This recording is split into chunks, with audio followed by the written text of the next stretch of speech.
So on the Christian liturgical calendar, we have come to the end of Lent. So Isabel, you can start complaining tomorrow if you want. Practice. But Lent, actually, Isabel just gave an amazing digest of what really that's about, right? Because a lot of people, they think of Lent and they think of giving up chocolate. It's meaningless when it's that, right? That's not what it is.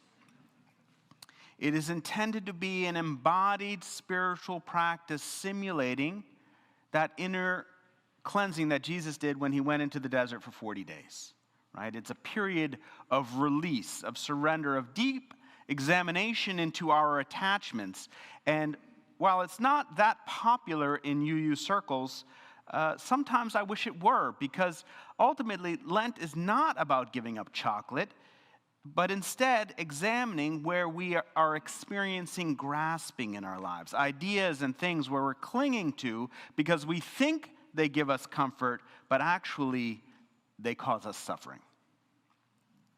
Lent invites us to release this clinging, even to kill our attachments, if we're sort of in that Buddhist realm, to kill our attachments so that we might experience a greater sense of freedom and well-being. It's a time when we ask ourselves, what has to die in our lives to allow us to be reborn, right? It is set up in the calendar leading us really into Easter. It's connected to Easter, right? So what has to die in our lives to allow ourselves to be reborn? What has to die in our lives that sits in between us and the more expansive life that we know is possible? What has to die in our lives that will allow us to become part of the great awakening of humanity?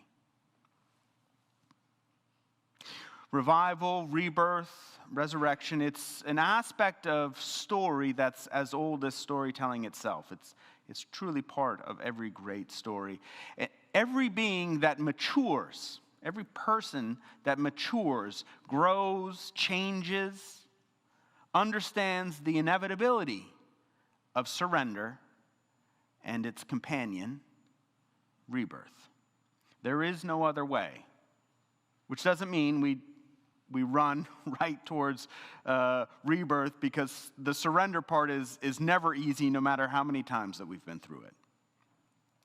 But in the end, there is nothing more important to growing up, to becoming mature,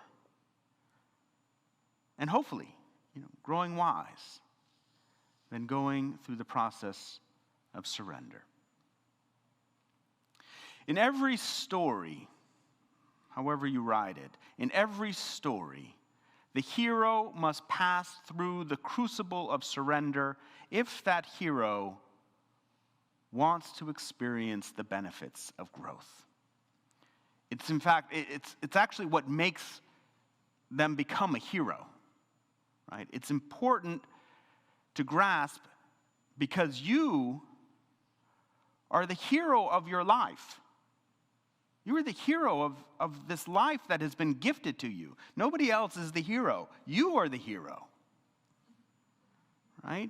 You are living a hero's journey right now. Now, you don't have to do this journey alone. There's lots of companions, right? But I also believe that we are companioned by a co-creative force. Now, sometimes this is called God or the sacred or the divine. I don't actually care what you call it. I just believe that there is this interwovenness that is co-companioning us, right?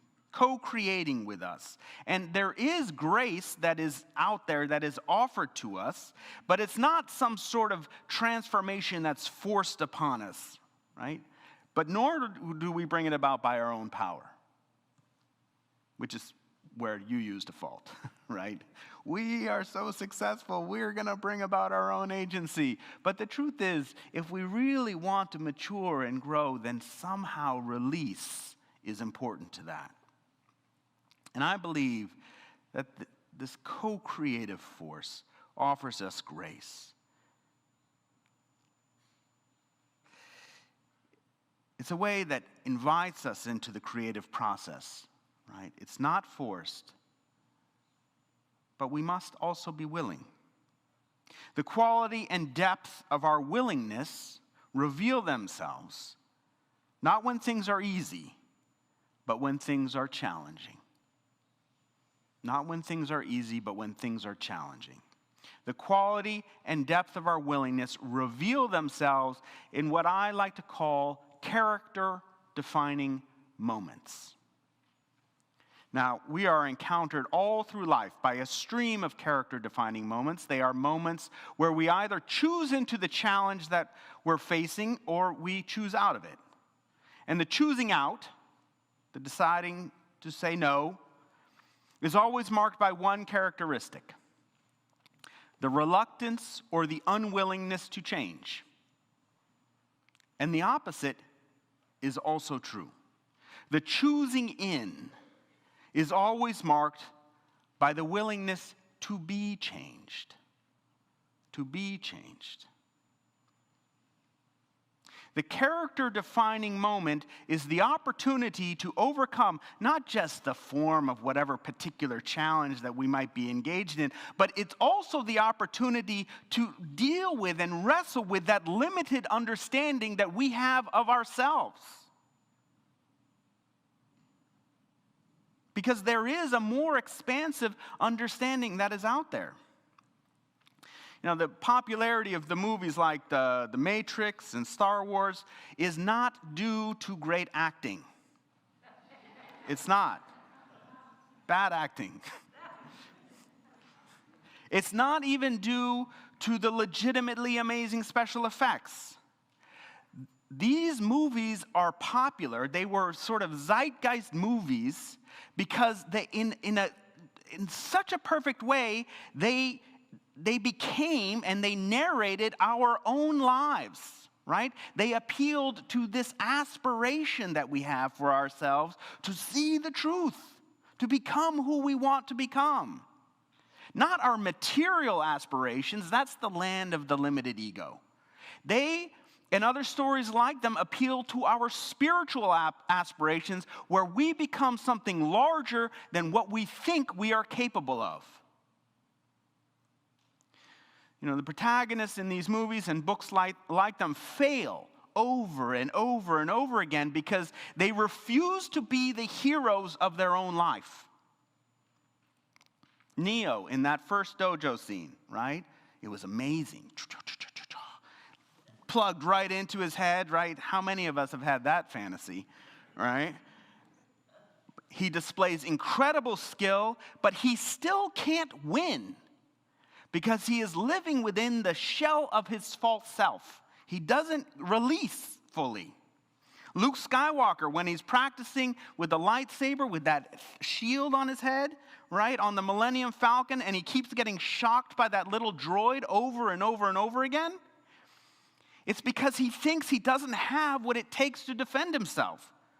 But of course he does have what it takes. The Force isn't something you acquire, right? It isn't something that you cultivate and grow stronger. It's always there, waiting for us to be willing, waiting for us to realize that it's always there, wanting to help. It doesn't grow stronger. We just do in our relationship to whatever that co-creative force is. Character-defining moments appear in our lives daily. Sometimes they are very small. You know, do we have the tough conversation or do we avoid it? Do we put off today's work until tomorrow and watch TV? Do we pick it up so that we know it will have the quality that we want it to have as a reflection of our character? You know, some of the character-defining moments are large, right? Loss and death come for us all. They come for us all. And there is no way to avoid the large character-defining moments. However, the more of the smaller ones we face, the more of them that we metabolize, the larger the large ones can become, because we're able to metabolize greater challenge in our life. And this is how great people show up in the world. At each stage, we either choose in or choose out of the challenge that we face, and we either reinforce the story that tells us that we are too limited and too small, or we experience the death of our attachment to that small self, the death of our clinging, and the death of the limitations that we believe define us, and with each step grow a bit more into our true selves. And if we are lucky, we will face the great challenge, the one the little and large ordeals have led us to, the one that asks us to die entirely so that we might be reborn. I know I got a couple Buddhists out here who know what I'm talking about. Release. This is what makes the hero, right? This is why we cheer for Luke. This is why we cheer for Neo or Jesus or the Buddha. This is why I cheer for you. In them, in their stories, as we witness not only their death, but also their rebirth into new ways of being, right? And in their example, we are inspired to look at the great challenge of our own lives. In this way, we live in a mythic world, right? What has to die in your life to allow for you to be reborn? What has to die in your life that sits in between you and the more expansive life that you know is possible? What has to die in your life that will allow you to become part of the great awakening of humanity? What is the test you are facing where on the other side you will be reborn and your spirit will be revived?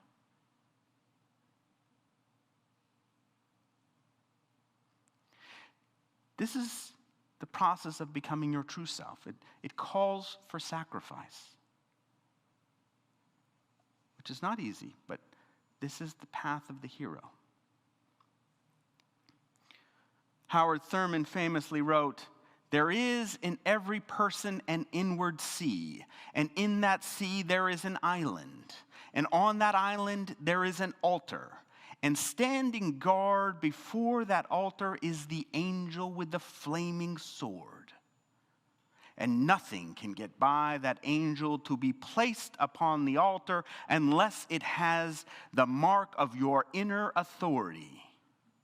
Nothing passes the angel with the flaming sword to be placed upon your altar unless it is part of the fluid area of your consent. This is your crucial link to the eternal. What are you saying yes to so that you can live a greater life?"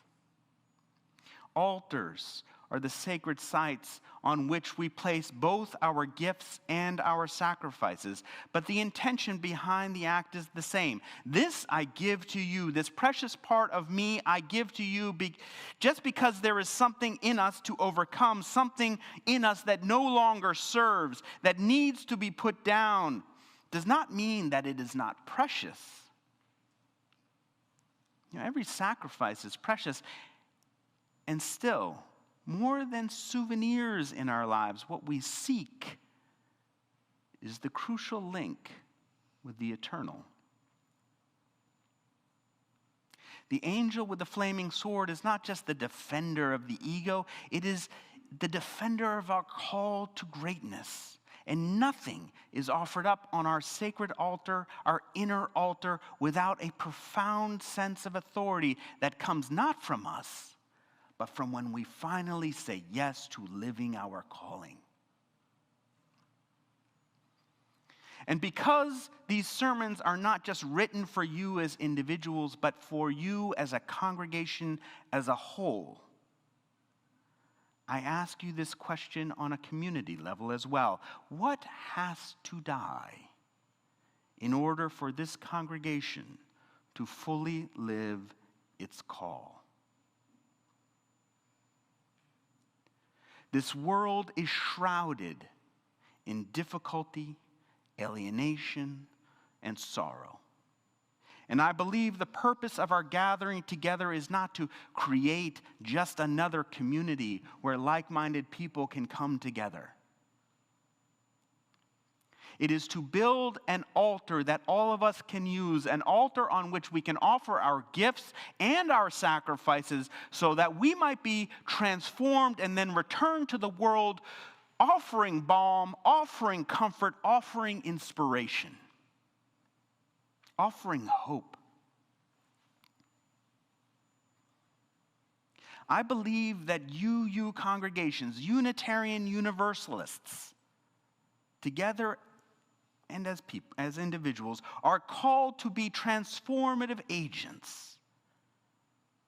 But there are stories that we hold about ourselves that limit our agency, that limit our vision of what we're capable of in the world. Which of these stories has to die for us to become who we are meant to become? Each of you is the hero of your own story, the hero of the life that you have been gifted. And along the way, you're going to meet people, ministers, teachers, mentors, just like Luke and Neo met Obi-Wan and Morpheus, or John the Baptist, right? And my intention is not to compare myself with those people, but just to say, right, that the hero isn't accompanied forever by the people they encounter. No book or lecture or sermon can transform a person. A hero is introduced to their mission by someone, but ultimately they have to go it alone.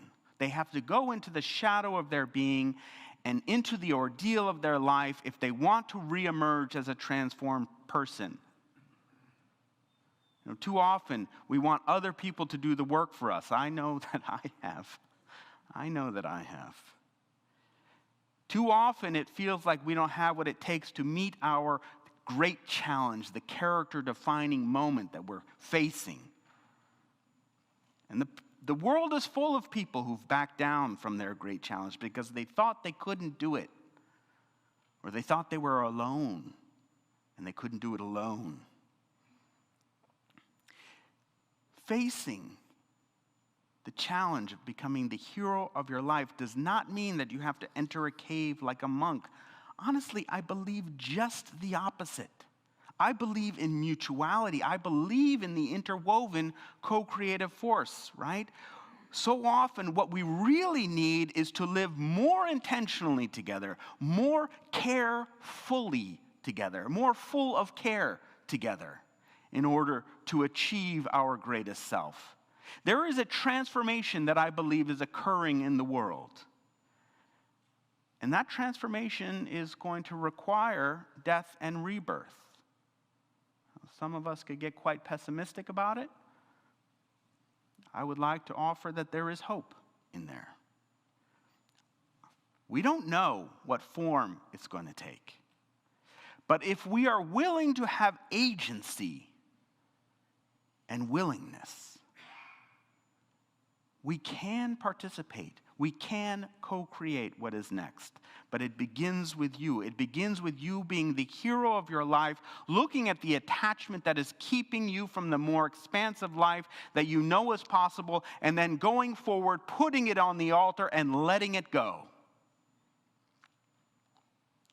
This can be so painful because sometimes that attachment is precious. It's personal. Sometimes it's so loved, we don't want to give it up, even though we know it is keeping us from our real purpose, not our material purpose, but our spiritual purpose. And for this reason, we need courage Courage is not the absence of fear. It is the willingness to feel the fear and walk towards that little death of the small self so that the greater life, the expansive life, becomes possible. Commitment is both intensely personal and communal at the same time.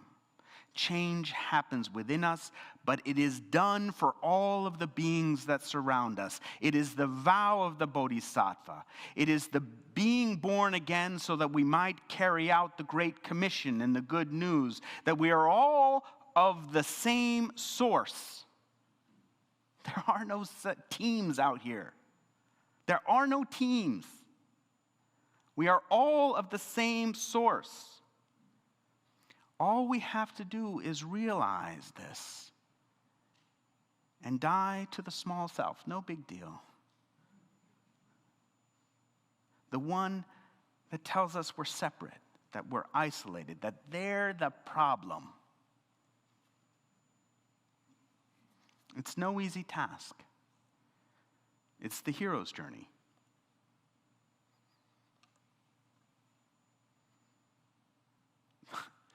But it's the great task. Choose into your life. Choose to lay down the attachments on your altar. Or maybe someone will lend you theirs, right? Choose so you might find out who you truly are, who you truly can be, and be reborn.